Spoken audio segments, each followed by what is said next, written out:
This project is about bringing two groups of people together from two different generations. So the first group is 8 elders in their 70s and 80s, and the other group is some teenage local high school students.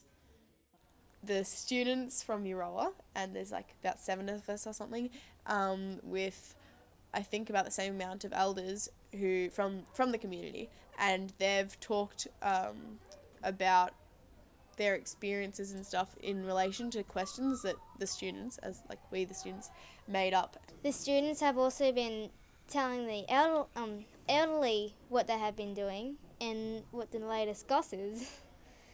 And like the music these days does not compare anything like the olden days. Like it's all rapping now, and in the old days it used to be just nice slow songs.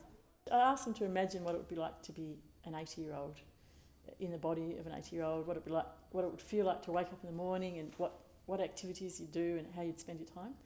So that was interesting. And then we eventually sort of got on to talking about ideas of questions that they thought I should ask the elders. So Rose did interviews with them each separately and recorded that, and then we've listened to the recordings, and we are going to eventually create songs on like about their stories and including their stories. I've always felt there's not enough communication between the younger and the older, but I do think now it's with this scheme, which I think is just wonderful, and others that people thinking more about the communication nowadays. So we ended up with a whole whiteboard of scribbles of there's a lot of ideas coming up, which ranged from the first kiss to what music people were interested in, what people did if they didn't watch TV, what they were spending their time doing, what was the romantic moments in their lives, and they also asked about asked about after death, what their beliefs were in regards to that. And a question about if they were reincarnated as an animal, which animal would they come back as? So there was quite a broad spectrum of topics.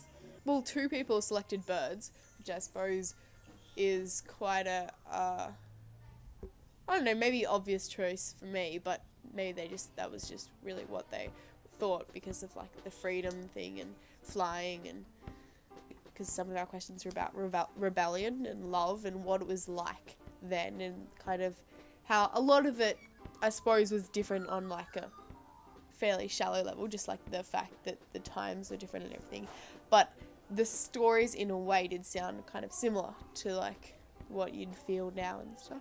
Rebellion in music, it's just like something that's happened to you that you try put into a song and just get back at them for what they did. That's what I kind of think of it. I'm really into love songs, but also songs about just things that people haven't come up with yet. It's kind of hard to find a beat these days because everyone else has already found beats.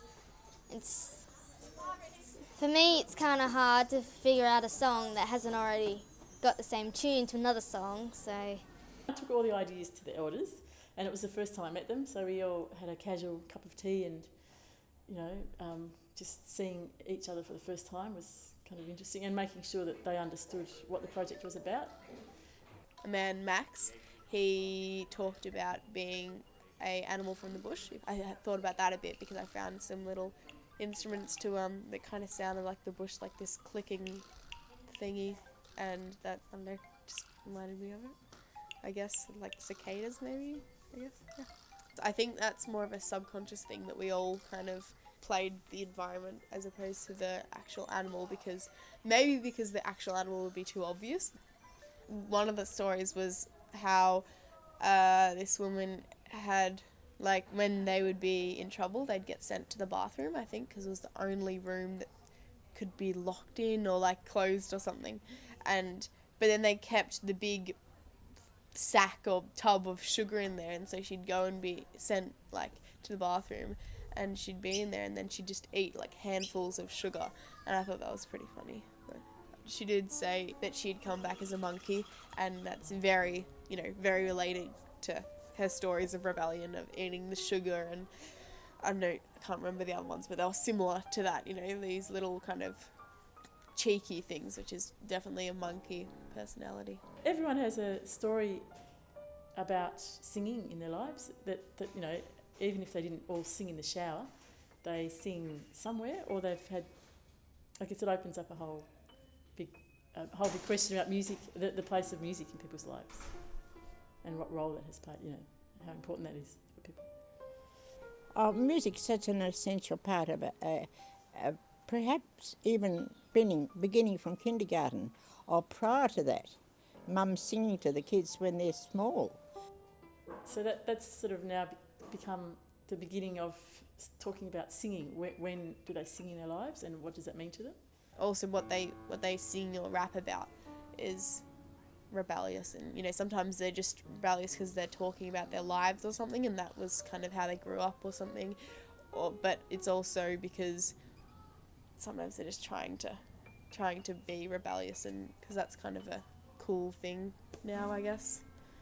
Plus, rapping gets a bit annoying at stages. I don't know, they always talk about just rude things. It's unnecessary. Music is always great, whatever it be. It's a wonderful thing for kids to be able to do and enjoy. Definitely a lot of the music nowadays is related to rebellion, and often when it is like that, it's often trying to be rebellious, which kind of doesn't get me. But I don't know, some of them end up being rebellion in the style of music because it's a lot different. I'm into the music that starts off really slow and then gets really powerful. Like, it just starts off with a couple of words in a bit of a beat and then leads into an amazing chorus with such a strong chorus with strong words and just a lovely tune throughout. I think it's lovely when the choirs and the bands entertain at something or other in the town.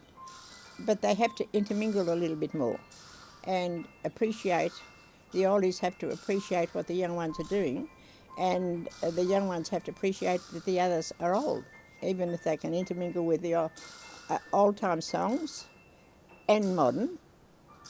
And it's so rewarding to be able to give and to an elderly person.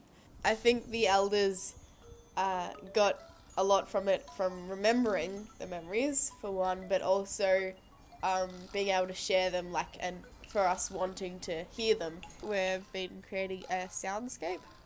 We're all hitting different things and playing piano and percussion stuff. It was interesting hearing all the different sounds all at once and stuff, and how they kind of went together. A couple of times I wondered if it was going to work or not. As Rose was saying, it's very important to listen to everybody else, and maybe towards the end we got the hang of it a bit more, just to alter the levels of volume and everything, and in coordination with all the other instruments, and listen how it's working, and not do the same thing the whole time as well. And the moods come from these stories that we kind of try to transfer that same mood into the songs. They all have a mood to begin with. When you hear it, it has a mood, the sound of it and the words, the lyrics, everything. So I guess making music, you put that mood into it. It's a real beginning, and I hope all of them continue to follow in that line somehow. A lot of the time people write songs from their experiences, but now we have all these experiences of other people's that we can use. But there's that gap still, and I don't know, I suppose it'll be broken one day, but yes, music's great. I think it was really good for both of us, the students and the elders. Kind of like a connection was made there.